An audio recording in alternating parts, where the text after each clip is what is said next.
Ya son buenas las tardes 6. a todos, ya. Hola, buenas tardes. Las 4, las 6 de la tarde de la hora de la Ciudad de México, de hora del centro. Bienvenidos a Hacer un Trueque. Como saben, es un evento de TLC Magazine México.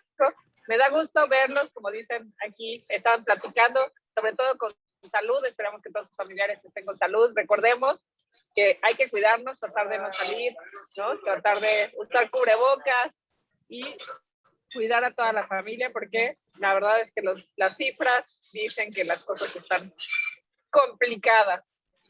Y bueno, el día de hoy tenemos, como siempre, a alguien que admiramos, que respetamos. De hecho, ahorita estamos hablando de ti, Ricardo, con Edgar Preciado, de lo aplicado que eres, que lo mucho que te admiramos y que estudias. Y bueno, vamos a hablar del tema, el trueque del día de hoy es aplicación práctica de los regímenes aduaneros. Bienvenido, Richard, a tu casa a hacer un trueque. Muchas gracias. De hecho, estaba acá estudiando, mire. Tengo un nuevo doctor.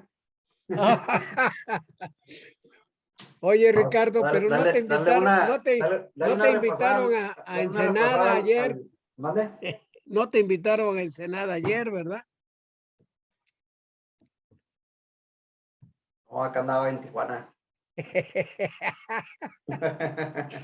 Bueno. Fue de improviso, doctor. ¿Y qué cree? De regreso pasamos a llevar a Edgar a la langosta, porque dije, no nos va a perdonar que el doctor Máximo Carvajal, que no lo hayamos llevado a Puerto Nuevo a la langosta. Así que ayer llevamos a Edgar Preciado. Él tampoco los iba a perdonar nunca. Sí, de acuerdo, nos dijimos, no, más vale, curarnos en salud. Así que bueno, les presumimos que aquí en Baja California hay un lugar que se llama Puerto Nuevo, en el que se come una langosta, un taco de langosta con tortilla de harina, frijoles y arroz y mantequilla, que es maravilloso. Cuando vengan nos hablan y con gusto los llevamos y los invitamos para que se echen un taquito de langosta. Y bueno, pues el día de hoy tenemos dato Peque Weekly, ¿no? Así que les invito a escuchar.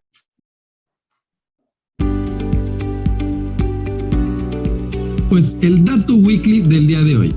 Las organizaciones públicas y privadas han tenido que adoptar medidas urgentes para gestionar el escenario del coronavirus, y su gestión se ha centrado en mantener actividades esenciales y de manera sucesiva incorporar adicionales, bajo un esquema que pretende garantizar la salud de los ciudadanos y mantener un umbral de espacios para atención en los hospitales. Así, toda su inteligencia y recursos se han volcado en dichos objetivos y no han quedado medios para abordar otras cuestiones. El Observatorio Johns Hopkins establece en su portal al día de ayer que se tienen 204.192.836 personas infectadas, de las cuales desafortunadamente 4.318.124 personas han fallecido en el mundo. En México, desafortunadamente, se tienen registradas en este portal 2.997.885 personas infectadas con 245.476 personas fallecidas desafortunadamente. Ahora bien, de acuerdo con la información de este portal, 72.986.350 personas han sido vacunadas y 27.677.695 cuentan con las 2 dosis, lo que representa el 21% de la población calificada para vacunarse en México. En nuestro país, las determinaciones de la autoridad se enfocaron en establecer actividades esenciales, pero cada vez toma más fuerza transformar esa política pública en actividades seguras y formales, ya que ante la actual ola de contagios, los sectores productivos difícilmente soportarán un cierre de actividades productivas, pero se encuentran ante la disyuntiva de garantizar la seguridad de los ciudadanos. La cultura de la informalidad en México tiene que cambiar, por razones de economía, salubridad y seguridad. Por su parte, las grandes empresas de Estados Unidos empiezan a exigir a sus trabajadores la vacuna contra el COVID-19 en algunos pasando del incentivo a la obligatoriedad en vista del repunte de casos que amenazan con obstaculizar la reapertura que están realizando. Acuciadas por el incremento de casos de coronavirus en ese país, donde ya hay unas 100,000 infecciones diarias, muchas compañías están aplicando normas de vacunación para sus empleados tras el ejemplo de la Administración Federal, las estatales y las locales en Estados Unidos de América. Los empleados públicos y trabajadores sanitarios de estados como Nueva York han sido los primeros en recibir requisitos de vacunación anti-COVID o pruebas semanales, y ahora esos mandatos están llegando al sector privado, que ha evitado durante meses imponer medidas de este tipo. Con la mitad de la población de Estados Unidos completamente vacunada, siguen habiendo más de 90 millones de personas elegibles que no han recibido ningún pinchazo, y el tiempo corre en contra, porque obviamente la propagación de variantes más transmisibles podría sortear la efectividad de todos estos productos disponibles. En Estados Unidos se está considerando que las órdenes de vacunarse son legales, éticas y efectivas porque salvan vidas.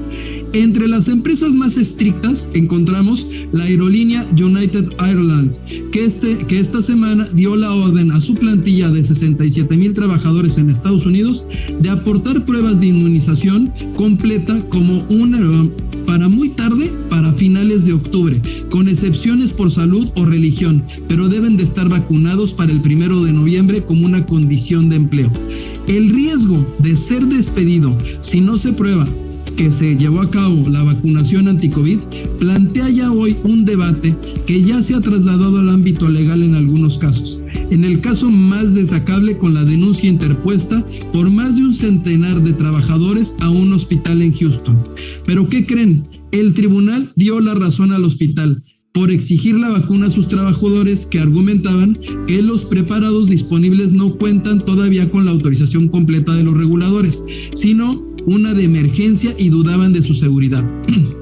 También se está empezando a ver las primeras consecuencias de estas políticas.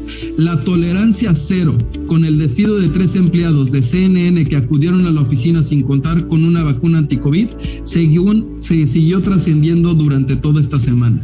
Se está reconociendo al día de hoy en el mundo que hay cierto escepticismo escondido entre argumentos médicos o religiosos, pero lo que abocó para que se lleve a cabo una educación con hechos y ciencia lo mejor posible. Es importante que se reconozca el daño que se ha ocasionado con la politización del COVID-19 y la subsecuente polarización ideológica. Muchas empresas también están teniendo dificultades para abrir. En un equilibrio entre vidas y formas de vida. Desde mi perspectiva, se debería permitir que ocurra con la responsabilidad añadida, trasladándose de la supervisión pública por el Estado del sector privado, tomando mucho más responsabilidad respecto a su plantilla y clientes. En este escenario, al día de hoy, de crisis global, resulta conveniente que las empresas realicen un seguimiento detallado de las directrices que emanan de las autoridades, de manera que apliquen en forma razonable sus indicaciones, pues es en este punto donde emerge el riesgo de sufrir sanciones o daño por incumplimiento del marco regulatorio. Y la plática de hoy me parece que con estas estadísticas, bueno, pues ya pusimos lo que sería parte de lo que en este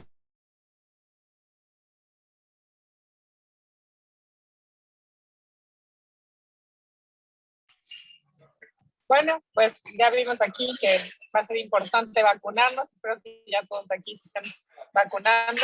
Y bueno, no sé si me escucha, Richard. Sí, bien. Perfecto. Bueno, entonces, porque como que mi internet está fallando, pero quisiera rápidamente, antes de darte la palabra, Richard, leer tu semblanza, si me lo permiten. El maestro Ricardo Méndez Castro es director de consultoría en Teles Asociados y director académico de Trade and Law College. Es licenciado en Comercio Exterior y Aduanas por el TDD y licenciado en Derecho por la Universidad Humanitas y maestro en Derecho Fiscal por la Universidad Iberoamericana de Tijuana. Doctorando en Derecho Aduanero y de Comercio Exterior por el Centro Universitario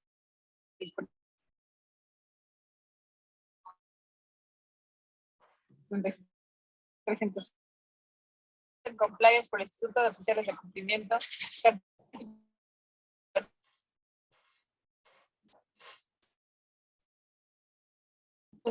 Flores Auditorio SAS 2020 ICC de México.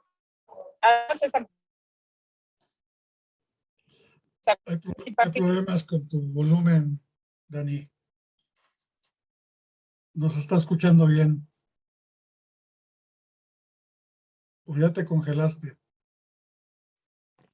Es el enanito, como siempre. Ya se congeló Dani. Va a estar haciendo mucho frío en Tijuana. Sí, si lo puedes compartir, Isaí, concluyo nomás con la semblanza. Está bien congelarse con tanto calor. Muy bien, entonces nos quedamos en licenciado en Derecho por la Universidad Humanitas y maestro en Derecho Fiscal por la Universidad Iberoamericana de Tijuana. Doctorando en Derecho Aduanero y de Comercio Exterior por el Centro Universitario de Estudios Jurídicos, Ciudad de México. Certificado en ISO 37001 e ISO 37301 por INTEDIA. Certificado en curso perito de compliance por el Instituto de Oficiales de Cumplimiento. Certificado en ISO 31000 por la Escuela Europea de Excelencia. Certificado en ISO 31022 e ISO 37301 por consultores y auditores en gestión. Certificado en reglas Incoterms 2020 y transporte por la ICC México.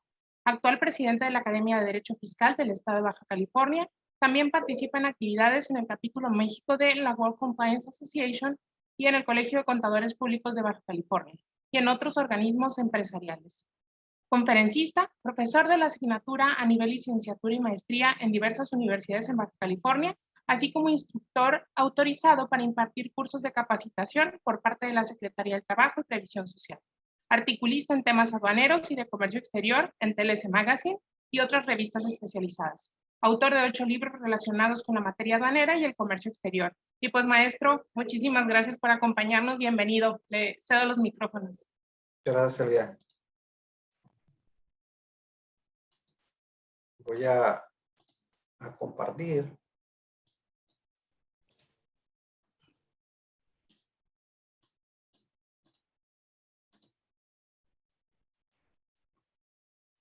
¿Qué tal? Buenas tardes a todos. Pues siempre es un placer estar aquí con ustedes compartiendo estos temas, y el día de hoy vamos a platicar acerca de la aplicación práctica de los regímenes aduaneros. Sabemos que bueno, pues siempre hay empresas que quieren dedicarse a realizar operaciones de importación o exportación, y en ocasiones pues deben de decidir cuál es el destino que en un momento dado les van a dar a sus mercancías. Por lo tanto, pues hay ciertos elementos básicos que son elementales considerar para efectos de tomar la decisión correcta y poder destinar estas mercancías a territorio nacional. En ocasiones, también el hecho de que nosotros realicemos una operación de importación o de exportación, pues implica que conozcamos de otros países, ¿no?, cuál es el procedimiento también adecuado para cumplir con esas formalidades aduaneras que el país de procedencia o de destino en un momento dado requiere, ¿no? En ocasiones lo complicado no es un tanto importar o exportar, sino también, por ejemplo, si vamos a importar, en este caso a territorio nacional, pues es evidente que la mercancía tiene que salir de manera legal del país de procedencia o del país origen, y pues también hay que cumplir esas formalidades, ¿no? Y de la misma forma, en el caso de exportar de territorio nacional hacia algún país extranjero, pues a veces lo complejo pues no es exportar, ¿no?, sino que se tienen que cumplir también ciertas obligaciones, ciertas formalidades para poder introducir de manera legal determinadas mercancías al país destino. Entonces, en este contexto, pues la intención es conocer ahora sí que los elementos básicos, esenciales, para poder seleccionar el régimen aduanero en el caso de México. Vean, aquí, este es un análisis que hice de la glosa que se publica en el portal de aduanas, el cual podemos extraer cierta información. El caso particular, solamente estoy tomando en consideración al mes de junio para tener solamente una muestra. Y bueno, pues ahí podemos obtener el número total de operaciones que se llevaron a cabo en territorio nacional con base en las claves de pedimentos. Sabemos que hay claves de pedimentos que pueden ser utilizados tanto en operaciones de importación como de exportación. Por ejemplo, tenemos ahí la clave A1 que identifica las importaciones definitivas y a las exportaciones definitivas. Y también, bueno, pues tenemos, por ejemplo, la clave de pedimento RT, que básicamente está vinculada con las operaciones de retorno que entran dentro de estas operaciones que hacen de exportación las empresas IMEX y que de alguna manera pues se utiliza pues para retornar tanto en el caso de materia prima, producto terminado o mercancía en su mismo estado, como el caso del activo fijo o en su caso los desperdicios. Luego tenemos otra clave de pedimento que es la IN, que esta clave pues está muy identificada con las operaciones de empresas IMEX cuando se introducen bajo el régimen temporal, ya sea para someterlas a un proceso de servicio o un proceso productivo. Luego tenemos la clave de pedimento T1, que esa está dirigida exclusivamente para las empresas de mensajería y paquetería, cuando hacen operaciones hasta por montos debajo de los $5,000. Tenemos la clave de pedimento V1, que está vinculada con las transferencias virtuales. Bueno, pues en este tipo de claves de pedimento nos podemos dar cuenta cuáles son los regímenes aduaneros más utilizados en el caso de nuestro país. Estamos hablando de estos, con relación a estas claves, pues que básicamente el de definitivos y el régimen temporal, pues son los más utilizados, y ahorita vamos a ir viendo otros regímenes aduaneros que también son utilizados en nuestro país, pero son de poco uso, y vamos a explicar cuáles son esos motivos. Entonces, siempre la parte que debemos de considerar cuando una persona está interesada con llevar a cabo operaciones de importación y exportación, el caso de la importación, bueno, pues que deben de cumplir con un registro del padrón de importadores para efectos de que puedan llevar a cabo, en este caso, operaciones comerciales. Sabemos que también hay supuestos en los cuales se establecen ciertas excepciones para que no se requiera ese registro del padrón de importadores, tal como lo señalan ahí en particular la regla 131 de las reglas generales de comercio exterior. Y también, bueno, pues existen ciertas mercancías que se consideran sensibles, que están sujetas a cumplir un registro adicional, que son los padrones sectoriales, que en México, bueno, pues tenemos alrededor de 36 sectores considerados como sensibles. Adicionalmente, bueno, pues obviamente la parte que vamos a profundizar aquí es seleccionar el régimen aduanero adecuado. Por supuesto, hay otros elementos que debemos de tomar en consideración, como es la clasificación arancelaria de las mercancías, el cumplir con las formalidades aduaneras y aplicar las medidas de facilitación comercial, bueno, pues que establece sobre todo en el tema de la documentación que debe presentarse al momento del despacho, el identificar el origen de las mercancías, ya sea por la parte que se refiere de aplicar alguna preferencia arancelaria o el cumplimiento de alguna regulación o restricción arancelaria, los temas de valoración que son fundamentales para efectos de determinar las contribuciones que deben de pagarse por realizar el destino de las mercancías a territorio nacional. Evidentemente, ya lo comentamos, el cumplimiento de las medidas no arancelarias, que pueden ser permisos, avisos, autorizaciones, certificaciones, el cumplimiento de las normas oficiales mexicanas, etcétera, ¿no?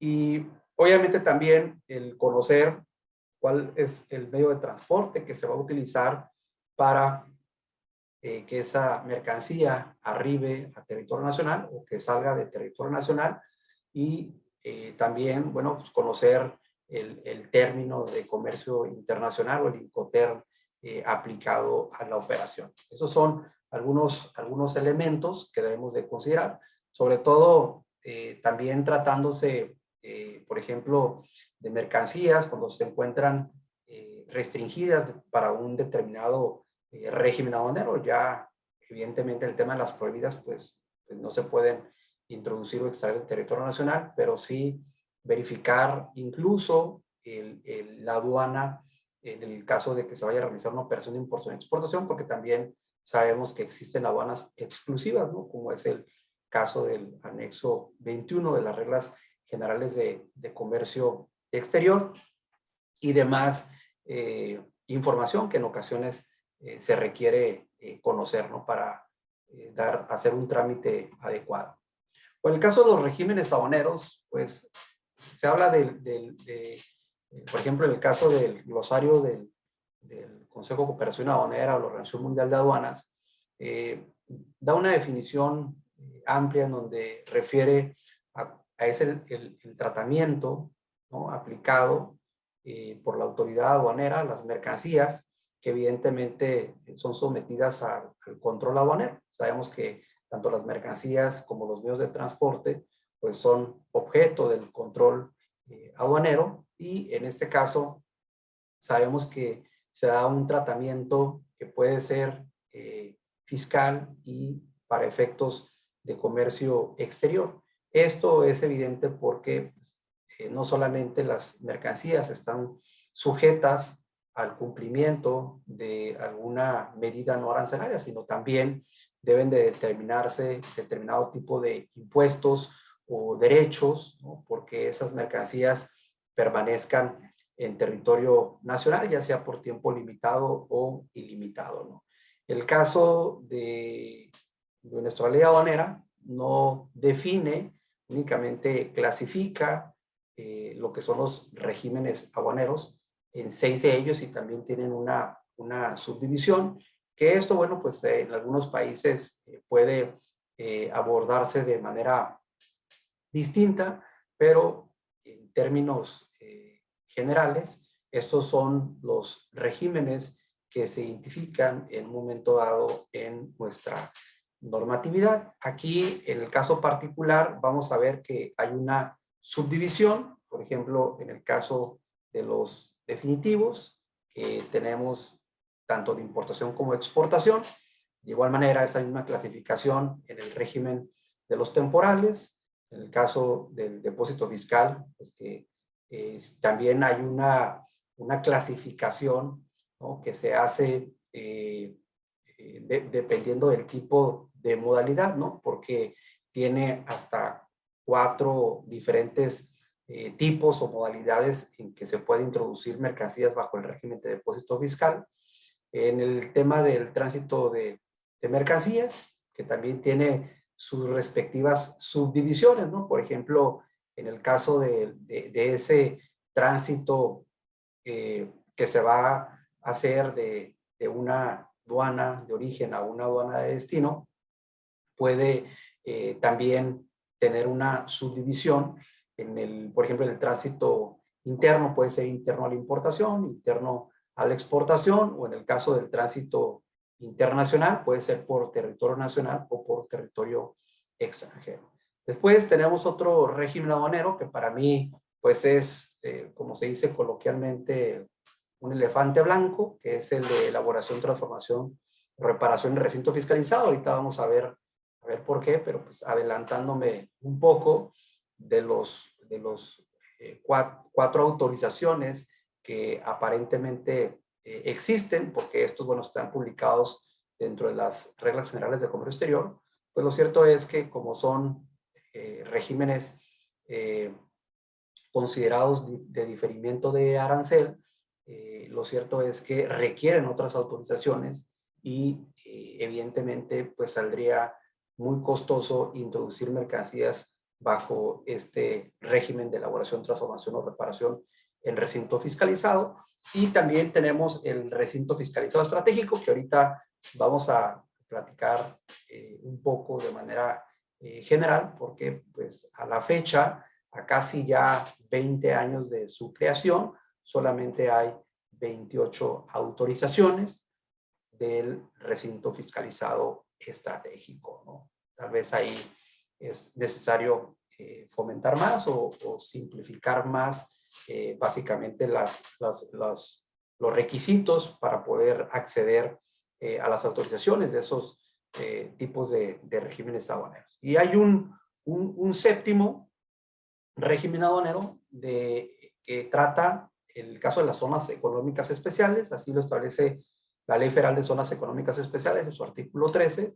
Sin embargo, derivado pues de la eliminación de estas zonas que habían sido autorizadas, pues es una ley que en este caso no ha sido abrogada, pero pues que también ahí está sin utilizarse, ¿no? Aplicándose, ya lo vemos en la práctica, ¿no? Hay elementos, evidentemente, que tenemos que ver. Esto lo vamos a ir platicando, y aquí solamente lo menciono de manera indicativa. O sea, una parte, creo que relevante de los regímenes aduaneros, pues es el tema del cumplimiento de las obligaciones fiscales aduaneras, porque pues aquí tradicionalmente lo que siempre busca el importador, pues es gozar de algún tipo de beneficio, de facilidad, que no sea en este caso tan gravosa, ¿no? Entonces, si existe la posibilidad de exentar en un momento dado el pago de la contribución, pues efectivamente, pues siempre va a querer, en este caso, aplicarse, ¿no? Y por otra parte, bueno, pues también tenemos que en el mundo de las operaciones, pues las mercancías, algunas de ellas se consideran sensibles, por eso tenemos que identificar muy bien si se trata de algún tipo de regulación no arancelaria con base en lo que regula la Secretaría de Hacienda y Crédito Público, el Servicio de Administración Tributaria, o en su defecto lo que norma la Ley de Comercio Exterior en su artículo 17, lo que se entiende como tal como regulaciones y restricciones no arancelarias. Y esto aquí también lo pongo de manera indicativa. Ahorita vamos a ir platicando de algunos aspectos.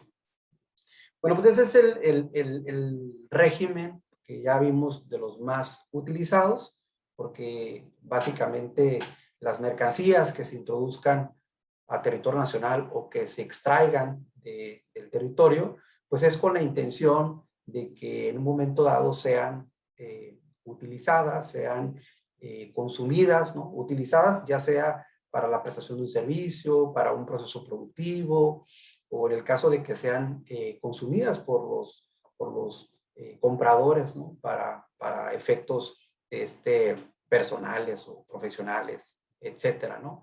Entonces aquí, básicamente, cuando una mercancía se introduce bajo este régimen, pues es evidente que se tienen que cumplir, en este caso, como les decía, el pago de las contribuciones, ¿no?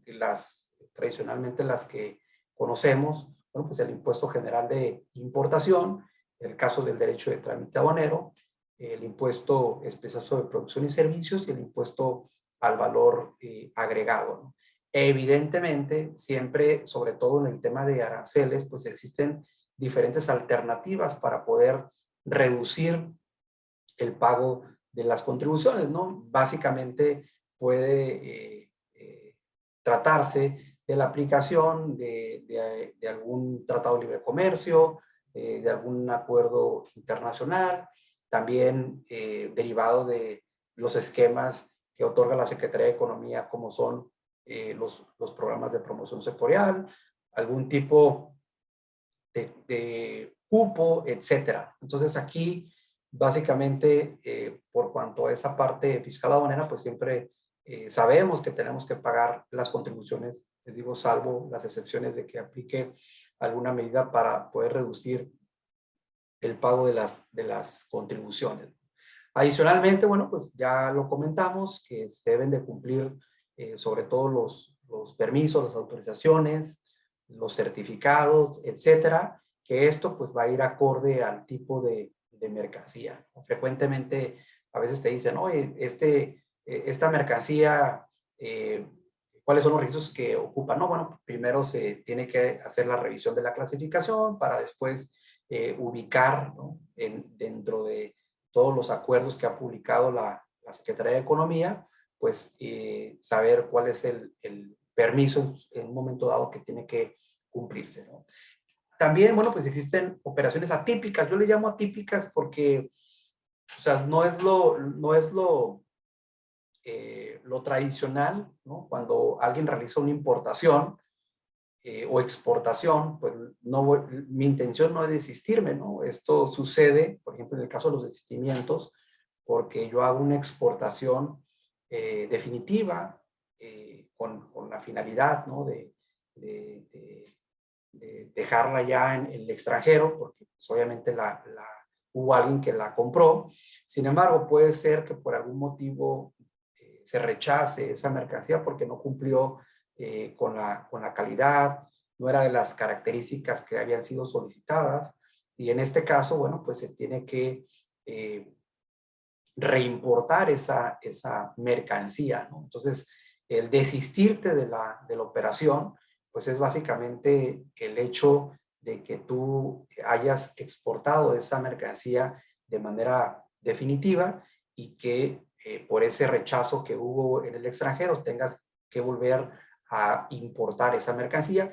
Evidentemente esto pues te da ciertos beneficios porque normalmente se da el plazo de los 12 meses, aunque puede ser prorrogable, y adicionalmente también tienes la opción, bueno, pues de que si te pasas de esos 12 meses, bueno, pues puedes hacer la reimportación en un momento dado, ¿no? Existen otros tipos de operaciones como son las sustituciones. Les digo, está dentro de las atípicas, que es el supuesto de que hayas importado alguna mercancía y que no sea de las características propias, puede ser total o en su caso parcial, y en este caso tienes la posibilidad de realizar la exportación de esa mercancía para ser sustituida por la que es en este caso correcta, ¿no?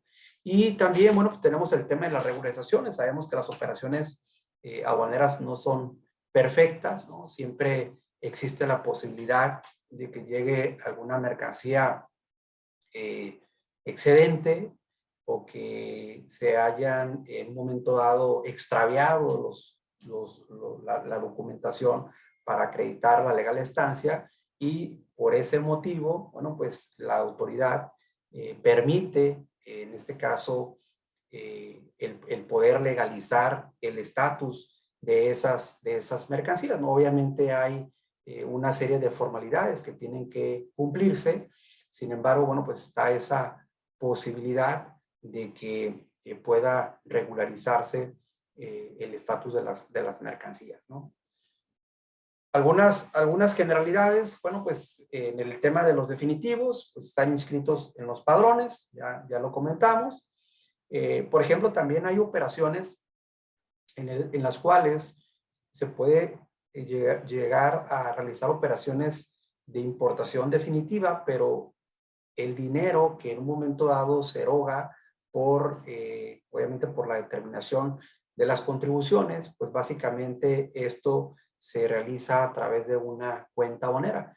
Evidentemente, este esquema está dirigido específicamente para lo que es el activo fijo. Es un tema que no contraviene el artículo 2.5 del TEMEC, porque ustedes recordarán que el 2.5 del TEMEC trata acerca de aquellas mercancías que sean no originarias, pero que se sometan en un momento dado a procesos productivos, y aquí estamos hablando de activo fijo. Entonces, esto no atenta contra ese tratado en particular. Obviamente hay ciertas formalidades que tienen que cumplirse para poder aplicar este beneficio, ¿no? Otra regulación muy particular, ¿no? Porque aquí en México hay mercancías sensibles, ahora sí que de sensibles a sensibles, ¿no? O sea, el grado de sensibilidad va dependiendo de las restricciones que tienen, ¿no? Y hay sectores que tienen más de una restricción. Estamos hablando, por ejemplo, del sector textil y del calzado, que no es suficiente con imponerles un padrón sectorial, sino que además están sujetos a regulaciones, ¿no? El caso de los plazos estimados o el tema de los permisos automáticos. En ese sentido, bueno, pues tenemos que cuando se introduzca una mercancía en territorio nacional y esté por debajo de esos precios de referencia, como así lo establece esa resolución por la que se establece la determinación de los precios estimados por parte de la Secretaría de Hacienda y Crédito Público, pues es que se tiene que garantizar. No te establece una limitación en cuanto no lo puedes importar, ¿no? Sino simplemente te dice, bueno, pues si el precio de esa mercancía está por debajo de este precio estimado, bueno, pues tienes que garantizar la diferencia del precio que tú estás declarando con respecto del precio estimado, ¿no? Que evidentemente podemos decir, bueno, pues se trata de precios ficticios, arbitrarios, etcétera, etcétera. Sin embargo, bueno, pues es un tema que en el caso de nuestro país debe de cumplirse y que también está en algunos otros países que también tienen precios oficiales, ¿no? Bueno, el tema de mantener un sistema de control de inventarios, que es un requisito general para todos los regímenes aduaneros, ¿verdad? No es exclusivo del régimen de imposición temporal, simplemente que en el régimen de imposición temporal, adicional a la obligación de establecer su sistema de control de inventarios, tienen que cumplir ciertas especificaciones, ¿no? Pero el mantener un sistema de control de inventarios, les digo, es general.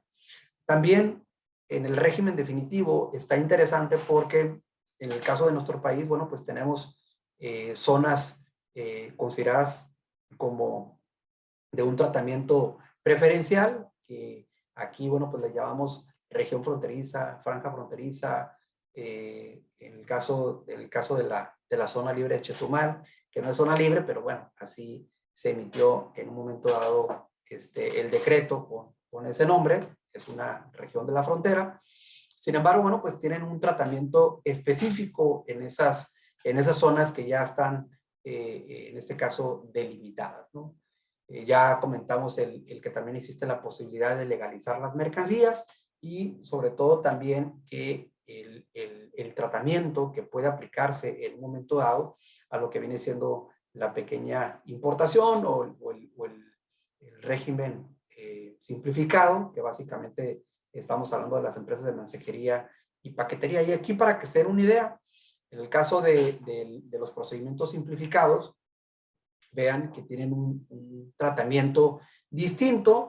En principio, bueno, pues porque se aplica un código genérico y esto para efectos de identificar la fracción arancelaria, y adicionalmente que se aplican tasas globales, ¿no? Como lo establece el artículo 88 de nuestra ley aduanera.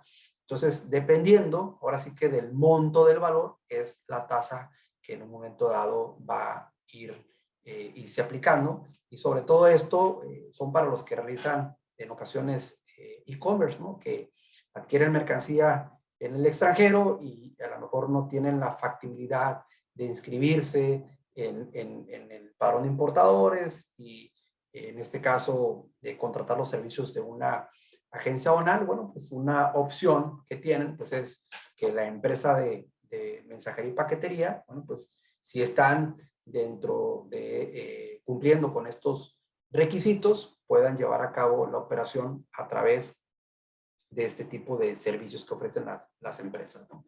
Luego tenemos el caso del régimen temporal, que ya lo comentamos, se divide básicamente en dos para retornar en su mismo, bueno, el régimen temporal se divide en importación y de exportación, y en el de importación para retornar en el mismo estado, o en su caso para someterlos a un proceso de elaboración, transformación o reparación. Entonces, este régimen en particular, ahorita vamos a ver las características de estas mercancías. Pues básicamente estamos hablando de si van a ser destinadas para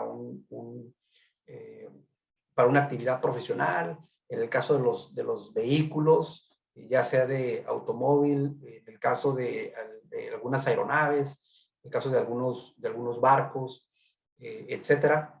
Básicamente es el perfil que tiene, que de hecho también este régimen para retornar en su mismo estado cumple con algunos de los convenios internacionales que México ha celebrado, sobre todo para materia de convenciones internacionales, el caso de las muestras, etcétera. Entonces, básicamente aquí existe una obligación principal de que si esas mercancías se van a introducir de manera temporal, pues que retornen y, salvo ciertas excepciones, pueden dejarse en territorio nacional cuando es sobre todo material que se ofrece de manera gratuita en algún tipo de convención internacional. Bueno, aquí de manera específica señala que no se van a pagar los impuestos al comercio exterior.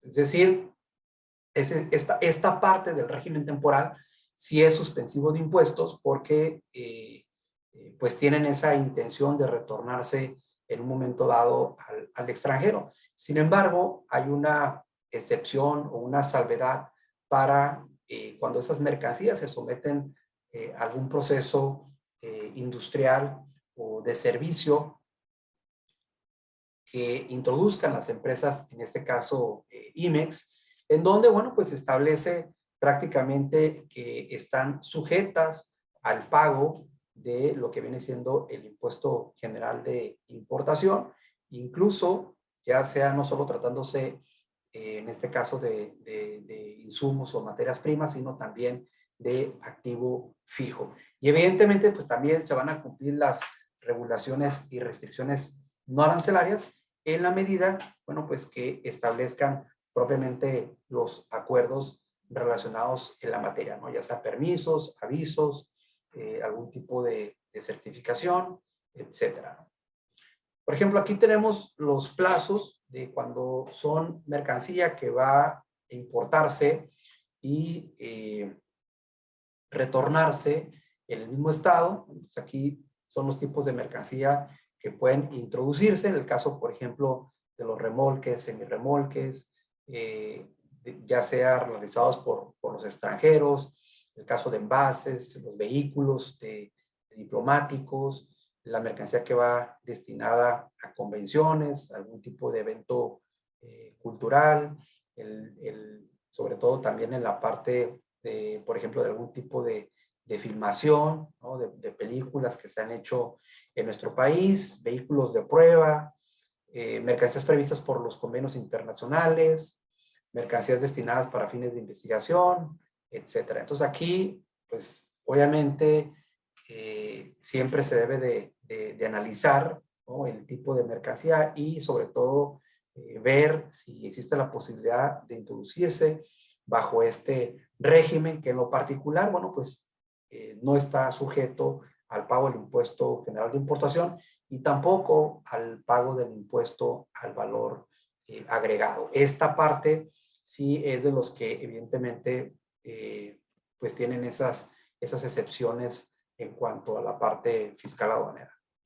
Y luego, bueno, pues en el caso de las exportaciones temporales para en un momento dado retornar en su mismo estado, bueno, pues son algunas que son similares. Por ejemplo, tenemos los remolques, semirremolques, los envases de mercancías, las que son realizadas por residentes en México sin establecimiento permanente en el extranjero, muestras o muestrarios, enseres, utilería y demás equipo necesario para filmación, también para exposiciones, convenciones, congresos, mercancías fungibles y la exportación temporal para transformación, elaboración y reparación, que en un momento dado son de 2 años. Aquí obviamente los tiempos varían. Hay una parte bien interesante porque normalmente en el régimen temporal de importación, cuando las mercancías exceden de estos plazos de permanencia, pues evidentemente la mercancía ya se encuentra de manera ilegal en el país y hay que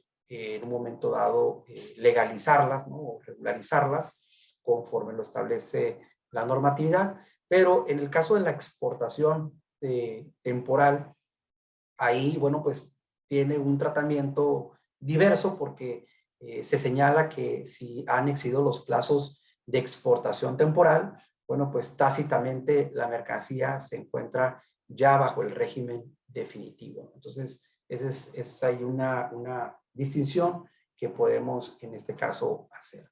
Bueno, pues aquí otra particularidad importante es que en el caso de este tipo de operaciones de importación temporal para retorno en su mismo estado, es que en ocasiones no es necesario utilizar en un momento dado el pedimento, entonces, o la declaración aduanera, sino que se puede utilizar algún otro formato autorizado por la autoridad aduanera. El clásico que a lo mejor algunos identifican es el cuaderno ATA, ¿no? Un documento que está relacionado, ¿no? Con la admisión en un momento dado temporal de ciertas mercancías que se puede hacer ahí hasta por los plazos, en este caso de los 6 meses. Por eso les digo que este régimen aduanero está alineado con algunos tratados internacionales en materia comercial. Y evidentemente aquí un tema importante pues es considerar los plazos, sobre todo de temporalidad. Bueno, tenemos también uno de los regímenes aduaneros muy utilizado, que es exclusivo. Sabemos que este régimen es exclusivo de las empresas IMEX, aquellas que tienen autorizado, es un programa de fomento por parte de la Secretaría de Economía. Obviamente, antes existían otro tipo de empresas, sobre todo las famosas PITEX, ¿no? Que ahora ya están dentro de este esquema de empresas IMEX, ¿no? Desde el año 2006, y también existían lo que vienen siendo las empresas de comercio exterior, que obviamente todavía hay empresas que continúan haciendo operaciones bajo este esquema, aun cuando haya sido abrogado, porque, bueno, pues tienen vigente la autorización, ¿no? Pero aquí estamos hablando de mercancías que se introducen a territorio nacional bajo un programa IMEX, porque la empresa cumplió con todos los requisitos que establece la Secretaría de Economía y les fue concedido esa autorización. Y bueno, pues esas materias primas van a introducirse a territorio nacional para un fin específico que fue el señalado en su programa de fomento, ¿no? En este caso, al tratarse de un programa de diferimiento de arancel, pues aquí entra rápidamente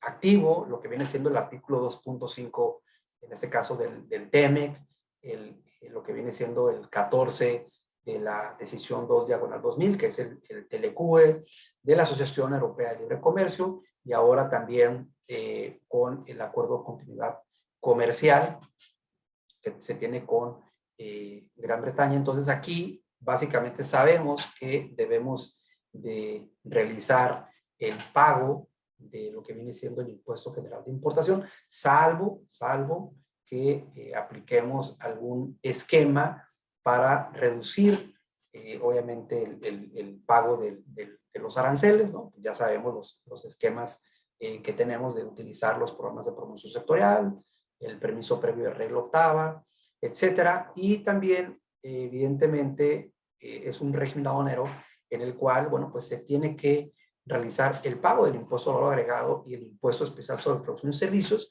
salvo aquellas empresas que cuenten con una certificación en materia de IVA. Obviamente los plazos en comparación del régimen de imposición temporal en su mismo estado, pues son diversos. Aquí, bueno, pues sí se establece otra clasificación, por así llamarlo. Tenemos, por ejemplo, en el caso de los 18 meses, que son los generales.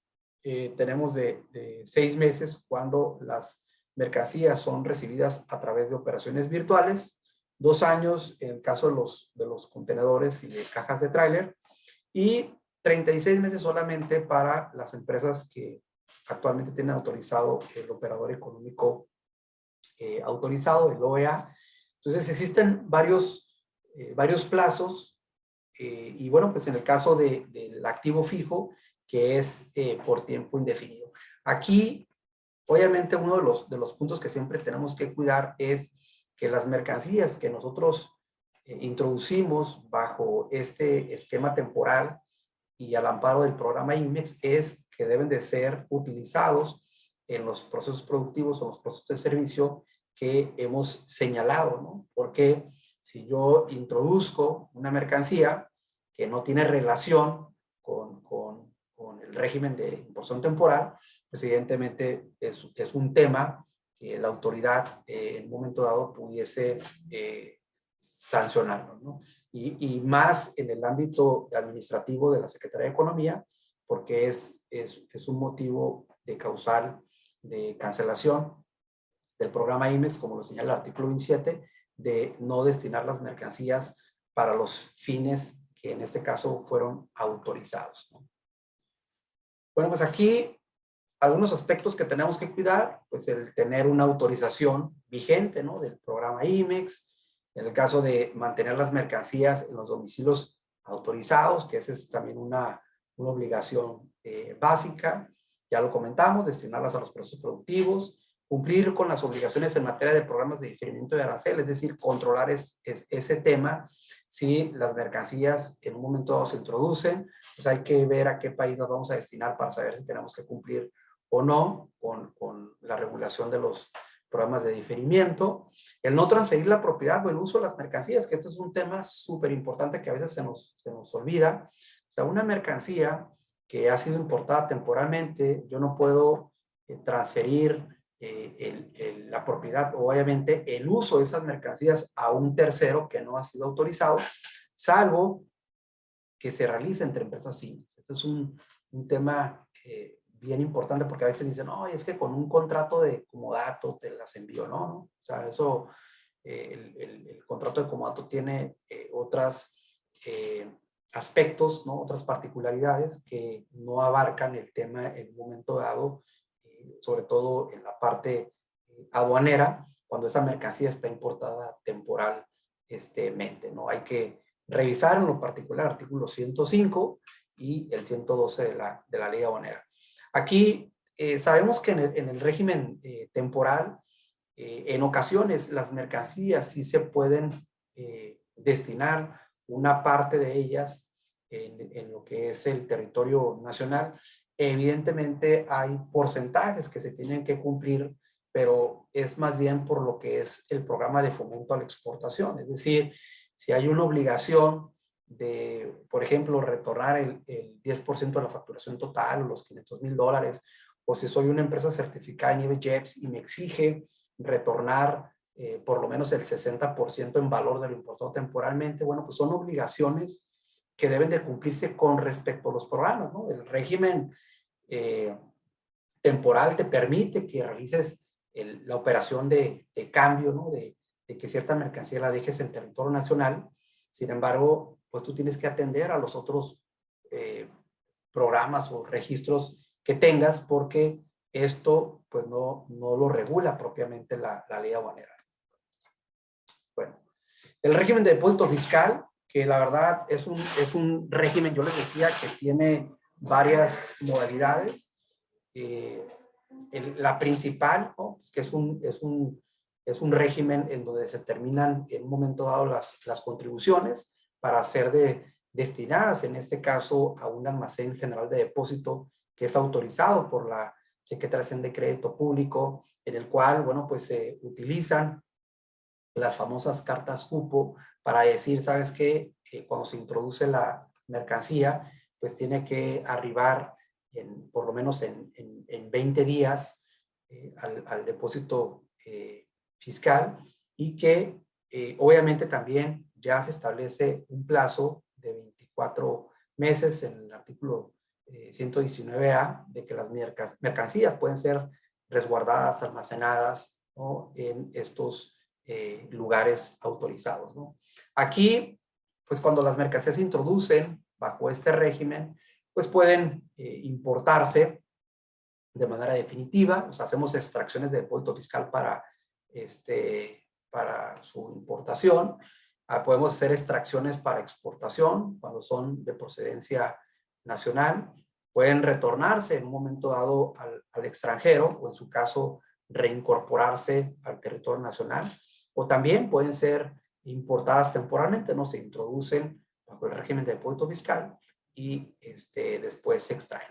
Básicamente estos régimen, este régimen aduanero pues es como intermedio, ¿no? Porque cuando tú las mercancías las dejas por determinado tiempo, pues después vas a tener que darles un nuevo destino a esas mercancías, ¿no? Y aquí quise hacer una pausa para poder tratar lo que es este régimen de depósito fiscal, que también es muy utilizado por la industria automotriz, terminar y las que son manufacturas de vehículos de autotransporte, porque les da ese tratamiento de poder destinar ya sea materias primas, insumos que se utilicen para elaboración de este tipo de producto terminado.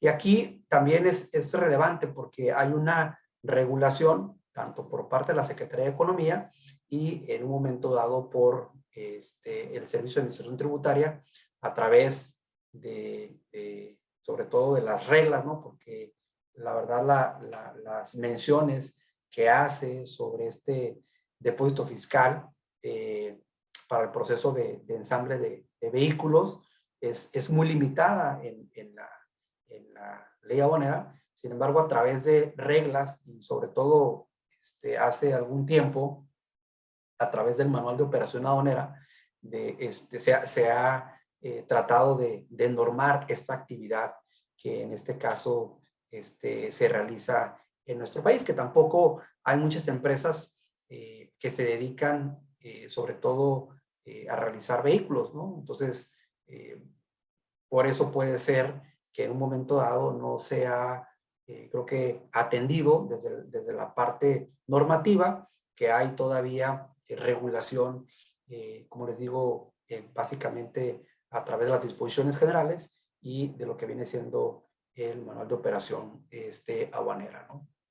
Bueno, prácticamente lo que se establece es que la autoridad pues puede autorizar depósitos fiscales para lo que viene siendo el proceso de ensamble y fabricación de vehículos, que esto, les digo, hay pocas empresas que tienen esta autorización. Evidentemente también hay que realizar un pago de derechos, como lo establece este ordenamiento jurídico, y también, bueno, pues es un programa de diferimiento de arancel. Tanto es así que esas empresas también tienen, obviamente, la opción de certificarse, ¿no? Porque reciben básicamente mercancía bajo este régimen aduanero. O sea, aquí los elementos importantes es que requieren de una autorización.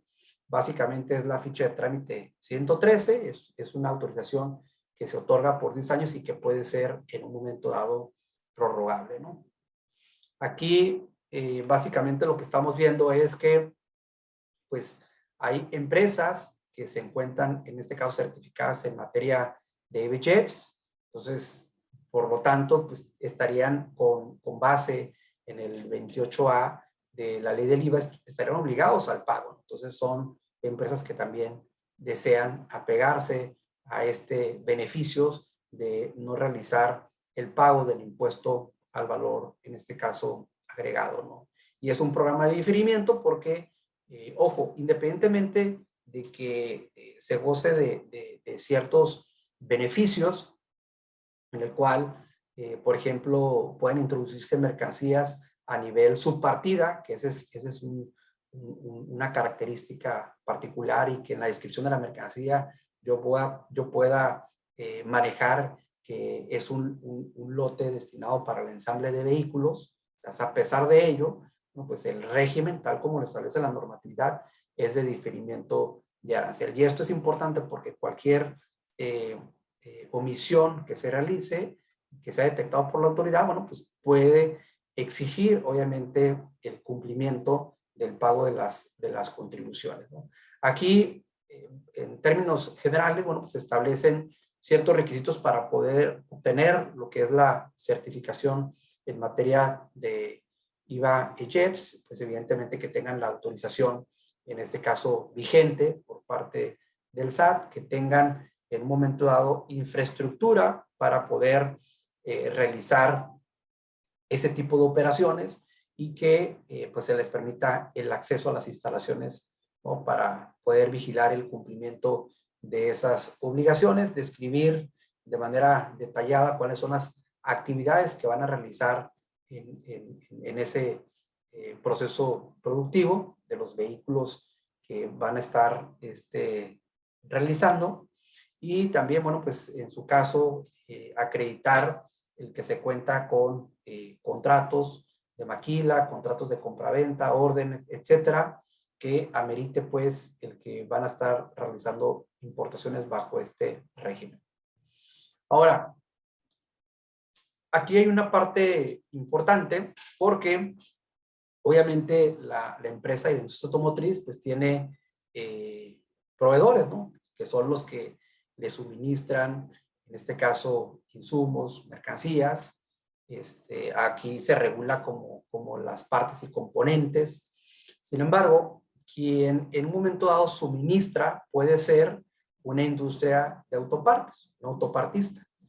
Pero también puede darse el supuesto de que esa industria de autopartes cuente con un programa IMEX. Es decir, yo puedo realizar importaciones temporales y que es factible que en un momento dado esas mercancías que yo importe temporalmente, pues las suministre a la industria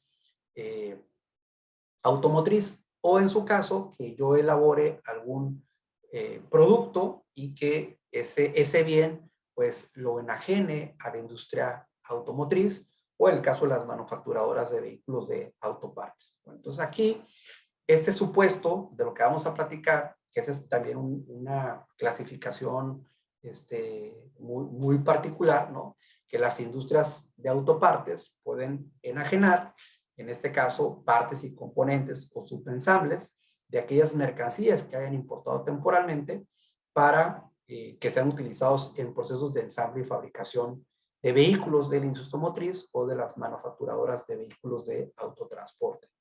Entonces, aquí hay un tema importante porque cuando yo en un momento dado, como industria autopartista o de autopartes, venda esa materia prima a la industria automotriz, bueno, pues esta industria me debe de expedir lo que se conoce como las famosas constancias de transferencia de mercancías o las CTMs.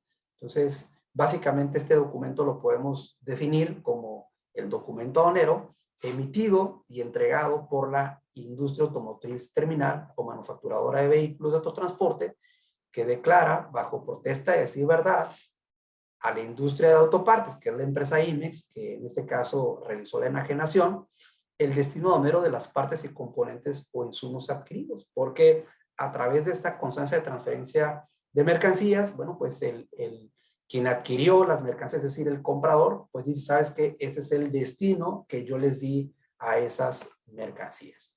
Entonces, ¿cuáles van a ser los posibles destinos? Bueno, pues uno de ellos es el que, ¿sabes qué? Esas mercancías las retorné en un momento dado al extranjero y en su caso, las que hubiese adquirido de importaciones definitivas, es decir, las nacionales o las nacionalizadas también en un momento dado pueden indicarse, ¿no?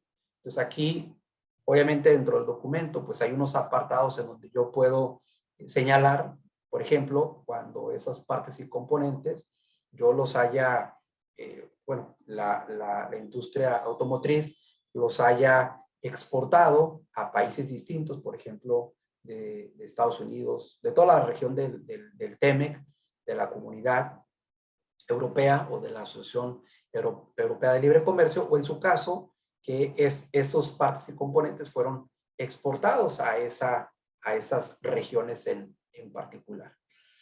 En el caso de la industria de autopartes, pues tiene ahora sí que determinadas obligaciones o requisitos que en un momento dado deben de cumplir, que en la práctica a veces no es lo ideal que se cumplen con estas fechas, bueno, pero es lo que establece en un momento dado la normatividad, ¿no?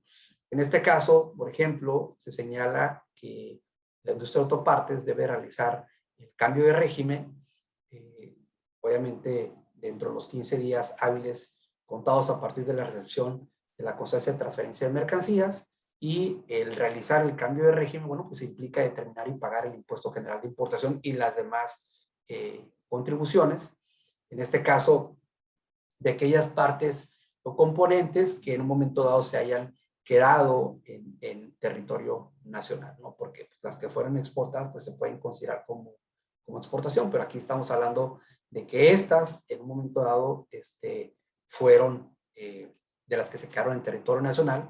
Por eso, a través de esa constancia, pues nosotros visualizamos, bueno, pues esta cantidad se quedó en territorio nacional, por lo tanto tengo que presentar un cambio de régimen. Ahora, en el caso, hay una figura que es el retorno virtual, clave de pedimento V4, que básicamente aquí lo que se señala es que si en un momento dado existe la obligación de pago por algún tema de los programas de diferimiento de arancel, entonces, en ese sentido, puede realizarse el pago a través de este documento. Si no hay ningún pago en particular, bueno, pues se omite el elaborar este tipo de trámite.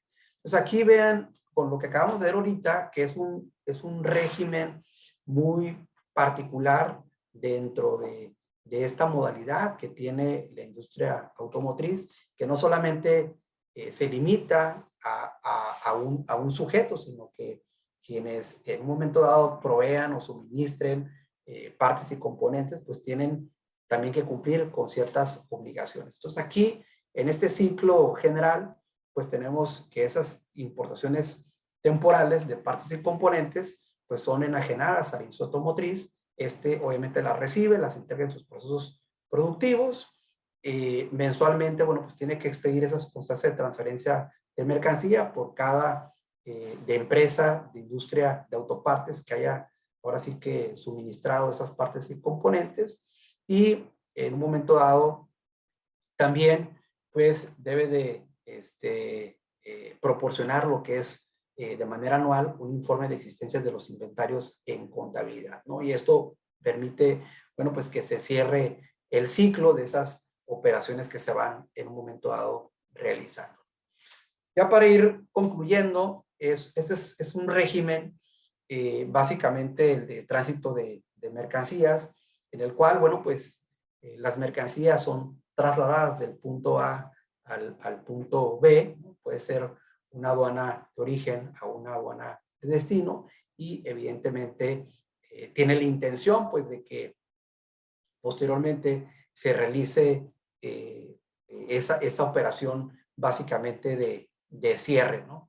Entonces, les decía de manera particular que se dividía en tránsito interno a la importación y tránsito interno a la exportación, y también el tránsito internacional por territorio nacional y el tránsito internacional por territorio extranjero.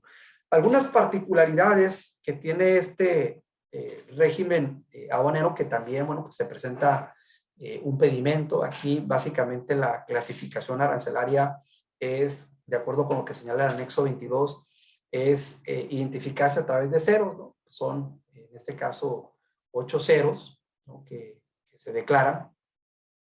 Y bueno, pues adicionalmente hay en un momento dado que determinar provisionalmente las contribuciones. Aquí la determinación, ustedes van a visualizar cómo es que se lleva a cabo, va a depender de la tasa, en este caso a la que en un momento dado se estaría sujeta si estuviese bajo el régimen definitivo. Por ejemplo, si la tasa del arancel es menor al 20%, vamos a suponer que sea cero, bueno, pues se debe de determinar provisionalmente al 20%. Si anda arriba del 30, perdón, arriba del 20, pero por debajo del 30, bueno, pues es al 30, y aquellas que sean superior al 30, bueno, pues es con la tasa del 175%.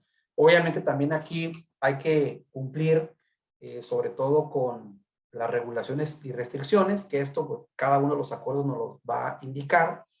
Si bien es cierto, la ley establece que se debe de garantizar a través de una cuenta aduanera de garantía, como es muy particular en el caso de los precios estimados, que de hecho vale la pena mencionar que en este artículo 86A se regulan estos dos supuestos de la utilización de las cuentas aduaneras de garantía.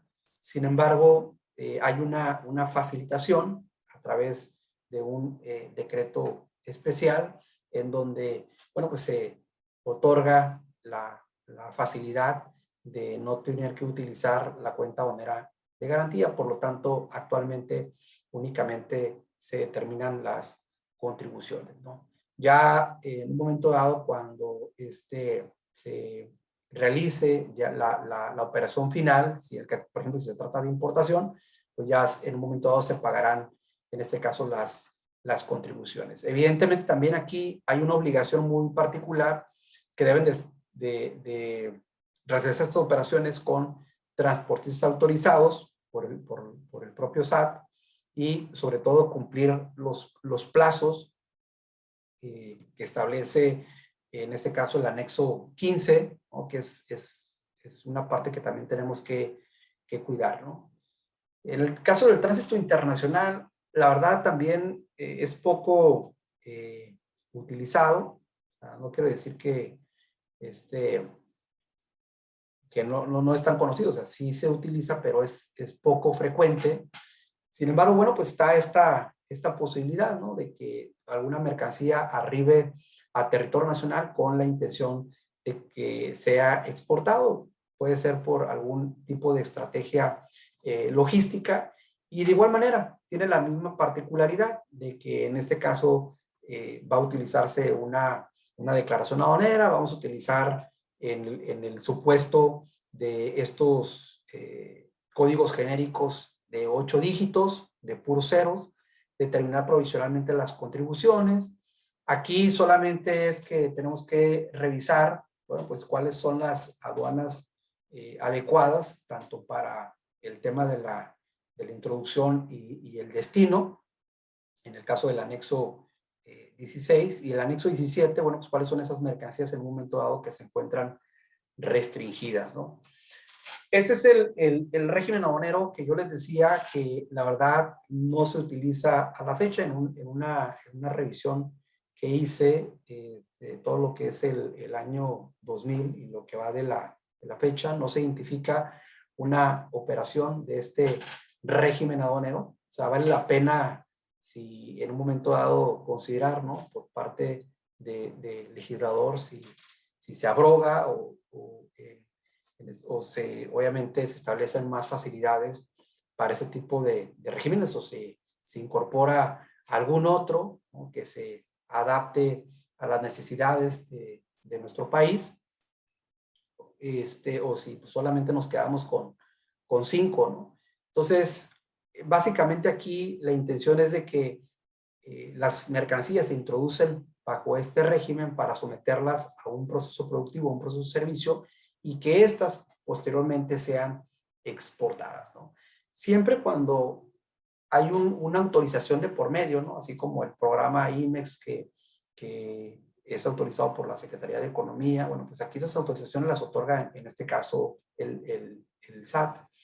Y probablemente entre los requisitos pueden existir algunos que tenga ciertas dificultades para poder cumplirlo, ¿no? Y esto, pues lo que trae consigo es de que existan menos autorizaciones, ¿no? Entonces aquí puse los nombres porque básicamente están publicados en esta regla, ¿no? Es de carácter público, entonces por eso es que las puse.